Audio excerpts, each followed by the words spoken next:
Hello दोस्तों, आइए आपके बीच फिर एक नई स्टोरी लेकर आए।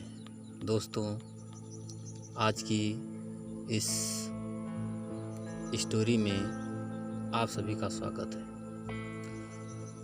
आज की इस कहानी का नाम है जादुई टोकरी या एक जादुई कहानी है। अगर आपको जादुई स्टोरी या हिंदी कहानी सुनने का शौक़ है तो इस कहानी को पूरा ज़रूर सुनें। तो चलिए हम आप लोगों को कहानी की तरफ ले चलते हैं। माँ, बेटा माधव मेरी नौकरी चली गई है। लाला सेठ अब गांव छोड़कर शहर जा रहे हैं, तो इसलिए मेरा काम छूट गया है। तू अब कोई काम धंधा कर ले, क्योंकि मैं तो बहुत थक गई हूँ और अब मुझसे नौकरी भी नहीं होती। माधव: माँ, मैं सोच रहा हूँ कि मैं भी शहर चला जाता हूँ और वहाँ जाकर कोई काम धंधा कर लेता हूँ। माँ: नहीं, तू कहीं नहीं जाएगा। वैसे भी तेरे पिताजी तो अब रहे नहीं, मैं यहाँ किसके साथ रहूँगी।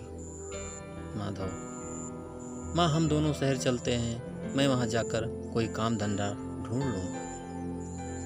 माँ: नहीं, ये घर तेरे पिताजी की आखिरी निशानी है। मैं मरते दम तक इस घर को छोड़कर कहीं नहीं जाऊँगी। तू यहीं इसी गांव में कोई काम धंधा देख ले। माधव: माँ, मुझे सिर्फ समोसे बनाने ही आते हैं, उसके अलावा मुझे कोई और काम नहीं आता है। जैसे पिताजी समोसे बनाते थे, मुझे भी बस वही बनाने आते हैं। माँ: ठीक है बेटा, तू भी बाज़ार में समोसे का ठेला लगा ले, इससे घर का गुजारा हो जाएगा। माधव: ठीक है माँ, मैं फिर जाकर वही करता हूँ। माधव जल्दी जल्दी समोसे का ठेला लगाने की तैयारी करता है और बहुत सारे समोसे बनाता है। माँ: अरे वाह बेटा वाह, खुशबू तो बहुत अच्छी आ रही है। तू बिल्कुल अपने पिताजी की तरह समोसे बनाता है। माधव: हाँ माँ, मैंने समोसे बनाना पिताजी से ही सीखा है। देखना माँ, मैं जल्दी जल्दी बहुत सारे समोसे बेचकर घर की सारी परेशानियां ख़त्म कर दूंगा। माँ: हाँ बेटा, देख लियो, अब सब ठीक हो जाएगा। माधव के ठेले पर बहुत सारे ग्राहक खड़े होते हैं, लेकिन नंदू हलवाई की दुकान पर सिर्फ मक्खियाँ ही भिनभिना रही होती हैं। ग्राहक: अरे माधव भाई, ज़रा एक समोसा तो और देना, क्योंकि एक समोसा खाने पर तो मेरा मन ही नहीं भर रहा है। माधव: देता हूँ, आराम से बैठकर खाइए, बहुत गर्म गर्म समोसे हैं, कहीं भैया आपका मुंह न जल जाए। ग्राहक: ठीक है भैया, आप दे दो, हम आराम से बैठकर खाएंगे। एक एक करके माधव के ठेले से सारे समोसे बिक जाते हैं। सभी ग्राहक स्वाद लेकर समोसे खाते हैं। ग्राहक: ये समोसे जो नहीं खाएगा वो बहुत पछताएगा, क्योंकि सही कहा न मैंने। कुंती चाची: कुंती चाची: हाँ बेटा, तू सही कह रहा है, मैंने पहले भी इसकी बगल वाली दुकान से समोसे खाए हैं, लेकिन इस पूरे गांव में ऐसा कोई दुकान या ठेला नहीं जहां इतने अच्छे समोसे मिलते हों। ये समोसे बहुत लाजवाब हैं। ग्राहक: हाँ चाची, यहाँ के समोसे जो कोई भी खाएगा वह बार बार मांगेगा। माधव जल्दी से सारे समोसे बेचकर अपने घर चला जाता है। माधव: माँ, आपको पता है कि एक समोसा खाकर भी ग्राहक का मन नहीं भरता। मुझे लगता है कि शायद हमारा समोसे का ठेला यहाँ चल जाएगा। माँ: हाँ बेटा, तू सही कह रहा है, हमारा ठेला यहाँ चल जाएगा। माधव: हाँ, लेकिन ये चिल्लर मैं कब तक ऐसे रोज रोज गिनूंगा। माँ: बेटा, बूंद बूंद से ही घड़ा भरता है, तू चिंता मत कर, जल्दी ही हमारे भी बहुत अच्छे दिन आएंगे और तुझे ये चिल्लर नहीं गिननी पड़ेगी। माधव, नहीं माँ, मैं चाहता हूँ कि मैं जल्दी से जल्दी बहुत सारे नोट गिनूँ, ये चिल्लर अब मुझसे गिने नहीं जाती हैं। माँ, बेटा, इसे रातों रात बड़ा आदमी नहीं बन जाता, तो समझ, धीरे धीरे करके ही हम सारी परेशानियों को दूर कर पाएंगे। माधव, हाँ माँ मैं समझ गया हूँ आप क्या बोलना चाह रही हो। शायद माँ तुम सही कह रही हो। अगले दिन माधव बाजार में ठेला लगाता है और उसके ठेले पर ग्राहकों की भीड़ लग जाती है। यह देखकर नंदू हलवाई अपने कारीगर छोटे लाल से कहता है, नंदू, देख रहे हो छोटे लाल, सभी ग्राहक कैसे दौड़ दौड़ कर उस नए समोसे वाले के पास जा रहे हैं और मेरे पास कोई भी नहीं आ रहा है। लेकिन ये भूल गए हैं कि जो पुराना होता है वही अच्छा होता है, बाकी तो बेकार सामान मिलाकर समोसे बेच रहे हैं। नंदू ये बातें माधव को सुना रहा होता है। छोटे लाल, लेकिन मालिक, यहाँ तो सभी लोग उस ठेले वाले के समोसे की तारीफ कर रहे हैं। नंदू, हाँ अभी तो सही है, लेकिन कल को जब सबका पेट खराब होगा ना, तब सबको पता चलेगा कि किसके समोसे बेकार है और किसके अच्छे हैं। ये सब बातें सुनकर माधव गुस्से में अपने मन ही मन बोलता है, माधव, ये बस मेरे काम को बंद करने के लिए झूठी अफवाह फैला रहा है। ऐसा करने से मेरे समोसे बेचने का धंधा बंद नहीं हो सकता। मुझे पता है कि जो भी सच्चाई के रास्ते पर चलता है उसके साथ कभी कुछ गलत नहीं हो सकता। जो बुरा करता है भगवान उन्हें वक्त आने पर सही जवाब देता है। तभी सरपंच नंदू की दुकान के आगे आकर रुक जाता है। नंदू, आइए आइए सरपंच जी, क्या चाहिए आपको? मुझे बताइए, मेरे पास सब चीज़ें हैं, अच्छी और शुद्ध, कोई भी मिलावट चीज़ में नहीं रखता हूँ। सरपंच, अरे नहीं रे, मैं तो माधव समोसे वाले का ठेला ढूंढ रहा हूँ। मैंने सुना है कि उसके ठेले पर स्वादिष्ट समोसे मिलते हैं। तुझे पता है क्या कहाँ पर है उसका ठेला?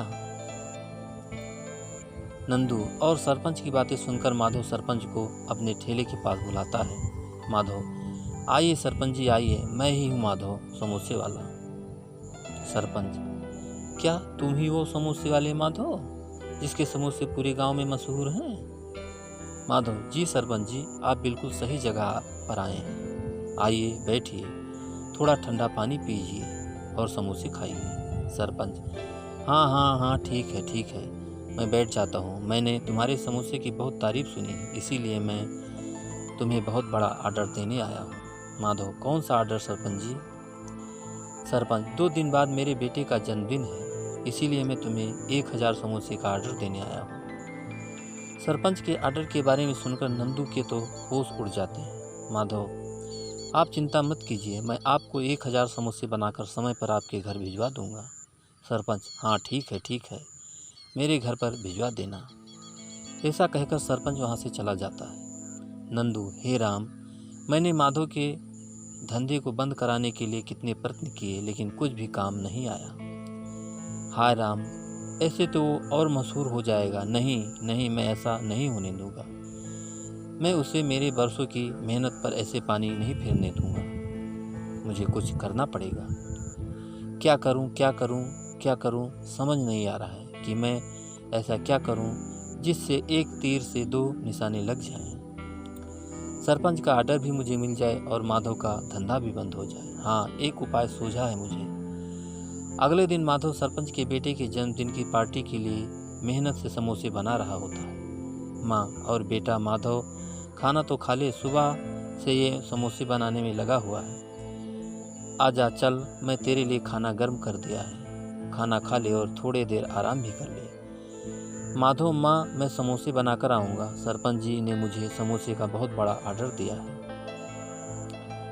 अगर सरपंच जी खुश हो जाएं तो फिर माँ हमें किसी बात की परेशानी नहीं होगी, समझ गई ना तुम?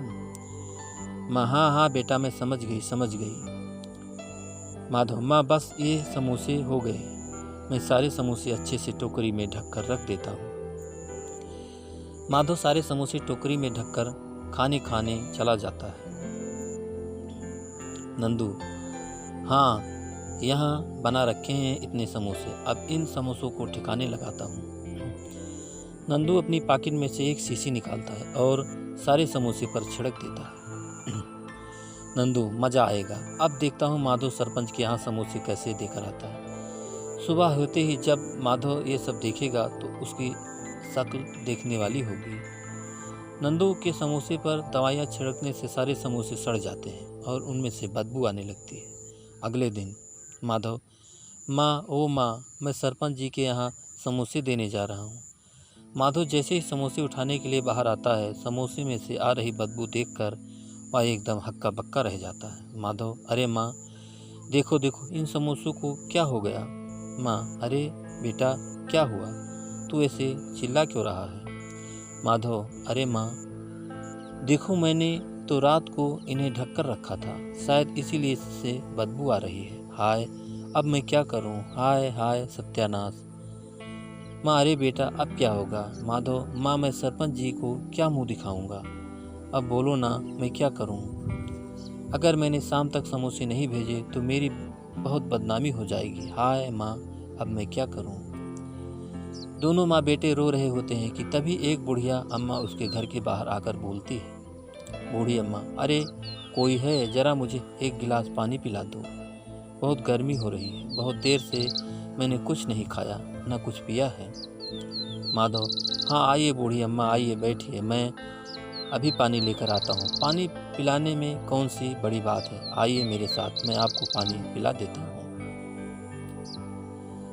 माधव बूढ़ी अम्मा को अपने घर में ले जाता है। घर में जाकर बूढ़ी अम्मा के मुंह में पानी आ जाता है समोसे को देखकर। बूढ़ी अम्मा, अरे वाह बेटा, क्या बात है, इन समोसों में से एक समोसा मुझे भी दोगे, बहुत भूख लगी है, मैंने सुबह से कुछ नहीं खाया, एक समोसे दे दो। माधव, बूढ़ी अम्मा, इन सारे समोसों में से बदबू आ रही है। बूढ़ी अम्मा, तो क्या हुआ बेटा, इनमें से ही मुझे एक समोसा दे दो ना, कृपा करो, एक समोसे दे दो, भगवान तुम्हारा भला करेगा।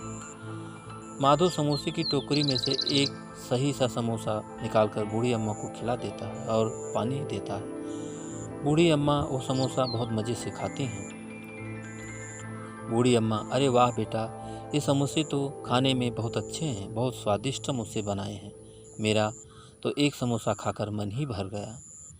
माधव, बूढ़ी अम्मा, तो ये ठीक है, लेकिन मेरे साथ तो एक बहुत बड़ी समस्या हो गई है, पता नहीं कैसे सारे समोसे से बदबू आ रही है, अब मैं कैसे सरपंच जी को अपना मुंह दिखाऊंगा।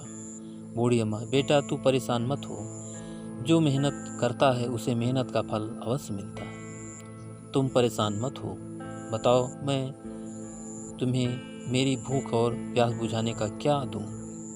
बूढ़ी अम्मा माधव को अपनी टोकरी देती है। बूढ़ी अम्मा, तुम एक टोकरी ले लो बेटा, शायद ये तुम्हारे किसी काम आ जाए। ठीक है बेटा, अब मैं चलती हूँ। माधव, ठीक है बूढ़ी अम्मा, आप आराम से जाइए। माधव, अब इन बचे हुए समोसे को मैं कहाँ रखूँ, चलो ठीक है, ये बचे कुछ समोसे मैं इस टोकरी में रख देता हूँ। माधव सारे बचे कुछ सबसे उस टोकरी में रख देता है। माँ, अरे बेटा तू ये क्या कर रहा है, मैं ये सारे समोसे बाहर फेंक आती हूँ। माधव, इन सबको माँ तुम बाहर फेंक दो। माधव, हाँ माँ, ला बेटा, मैं इन सबको बाहर फेंक देती आती हूँ। वो एक एक करके सारे समोसे टोकरी में से बाहर निकालती हैं, लेकिन टोकरी में से समोसे निकलना खत्म ही नहीं होते। ऐसा करते करते उसकी 2-3 बड़ी बड़ी परातें समोसे से भर जाती हैं, लेकिन टोकरी में से समोसा निकलना खत्म नहीं होता। माधव, अरे अरे ये क्या हो रहा है, इतने सारे समोसे कहाँ से आ गए। माँ, बेटा मुझे लगता है कि शायद ये टोकरी कोई जादुई टोकरी है। चल बेटा एक काम कर, जल्दी जल्दी से तू इस टोकरी में से समोसे बाहर निकाल दे और वो सारे समोसे सरपंच जी को दे आ।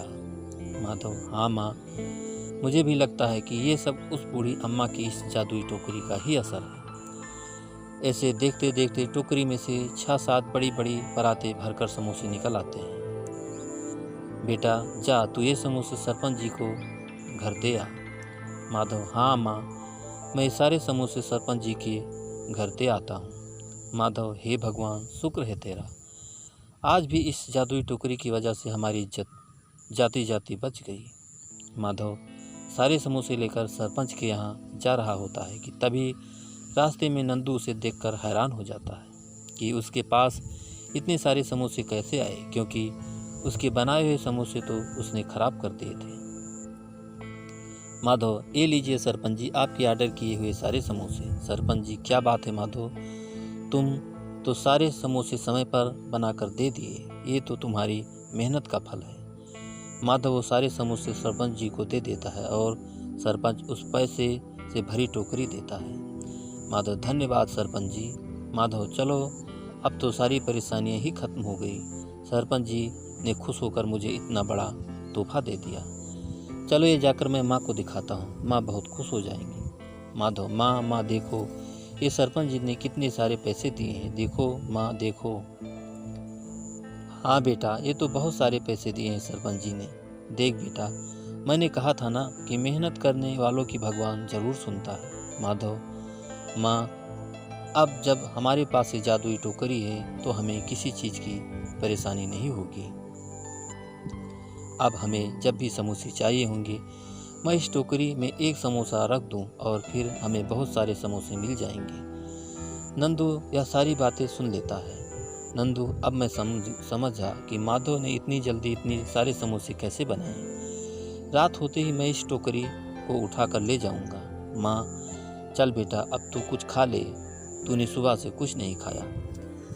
देर रात नंदू चुपके से माधव के घर टोकरी चुराने आता है। नंदू, मैं अब जल्दी से अंदर जाकर ये टोकरी चुरा लेता हूँ। नंदू चुपके से माधव के घर में जाता है और टोकरी को चुरा कर ले जाता है और टोकरी को अपने घर ले जाता है। नंदू, अब आएगा मजा। अब मैं इस टोकरी का इस्तेमाल करके देखता हूँ आखिर ये टोकरी कैसे अपना जादू दिखाती है। नंदू टोकरी में एक समोसा डालता है कि तभी उसमें कुछ जादू सा होता है और एक समोसे के बहुत सारे समोसे बन जाते हैं। नंदू, अरे अरे, इस टोकरी में तो एक समोसे के बहुत सारे समोसे कर दिए।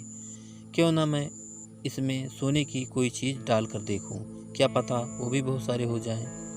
नंदू टोकरी में जैसे ही सोने की चेन डालता है वह चेन 2-3 गुना होकर निकलती है। नंदू, अरे अरे, ये क्या, इतनी तो इस चेन की 2-3 गुना चेन बना दी। अब मैं इसमें घर के सारे सोने के जेवर डाल देता हूँ, इतने में बहुत बड़ा अमीर आदमी हो जाऊँगा। नंदू टोकरी में जैसे ही घर की सारी सोने की चीज़ें डालता है वैसे ही टोकरी में से डरावनी आवाज़ आती है और जादुई रोशनी निकलती है।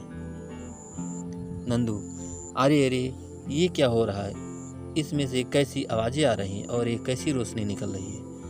थोड़ी देर टोकरी में से धुआं निकलता है और नंदू की सारी सोने की चीज़ें टोकरी से गायब हो जाती हैं। नंदू, अरे अरे, ये क्या हो गया, इससे सारी सोने की चीज़ें गायब कहाँ गई। नंदू, अरे मैं तो लुट गया, मैं तो बर्बाद हो गया, ये क्या हो गया मेरे साथ, मेरी सारी सोने की चीज़ें कहाँ चली गई, हाय अब मैं क्या करूं। दोस्तों, लालच किस तरह आदमी को अंधा बना देता है और अपना ही नुकसान वो खुद कर लेता है। दोस्तों, इस कहानी से आपको क्या सीख मिली हमें कमेंट करके ज़रूर बताइएगा और दोस्तों एक लाइक ज़रूर कर दीजिएगा, क्योंकि आपके लाइक से ही हमें मोटिवेशन मिलता है। और दोस्तों, अगर अभी तक आपने हमारे चैनल को सब्सक्राइब नहीं किया है तो प्लीज़ जल्दी से आप हमारे चैनल को सब्सक्राइब कर लीजिए, जिससे इसी तरह अच्छी और प्यारी कहानियाँ आप लोगों के बीच पहुँचाता रहूँ और आप लोग कहानियों का आनंद उठाते रहें। तो दोस्तों, एक नई कहानी के साथ आपसे फिर मुलाकात होगी, तब तक के लिए